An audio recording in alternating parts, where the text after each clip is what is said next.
কুড়িগ্রামের রাজীবপুর ও রৌমারীতে উজান থেকে ধেয়ে আসা পাহাড়ি ঢলে রাজীবপুর ও রৌমারী উপজেলার নিম্ন অঞ্চল বন্যার পানিতে প্লাবিত হয়েছে। রাজীবপুর থেকে তারিকুল ইসলাম তারার প্রতিবেদনে থাকছে বিস্তারিত। গত এক সপ্তাহের ভারী বর্ষণ ও টানা বৃষ্টির কারণে উজান থেকে ধেয়ে আসা পাহাড়ি ঢলে রাজীবপুর ও রৌমারী উপজেলার বিভিন্ন অঞ্চল বন্যার পানিতে ডুবে গেছে।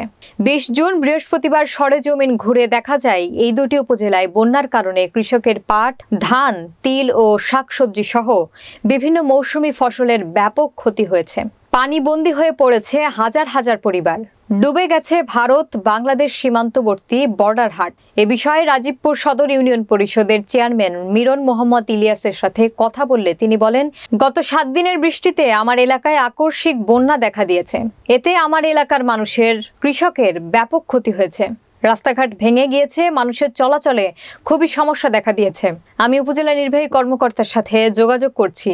তিনি এসে গতকাল আমার এলাকা পরিদর্শন করে গেছে এবং খুব তাড়াতাড়ি একটা ব্যবস্থা নেবেন বলে আশ্বাস দিয়েছেন।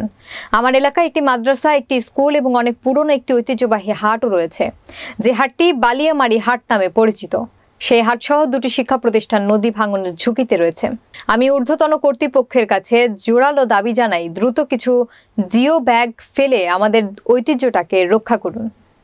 গত এক সপ্তাহ ঝড়ো বৃষ্টিতে পাহাড়ি ঢলে আমার এই জিঞ্জিরাম নদীতে এবং নদীর পাশে যে শত শত মানুষের আবাদ, জমা জমি যত ফসলাদি ছিল সবগুলো নদীর পানিতে বিলীন হয়ে গেছে। পাশাপাশি নদীর কিনারাতে একটি মাদ্রাসা, একটি নিম্নমাধ্যমিক হাই স্কুল এবং একটু ঐতিহ্যবাহী বাজার, যে বাজারটা ঝুঁকি শূন্য করেছে।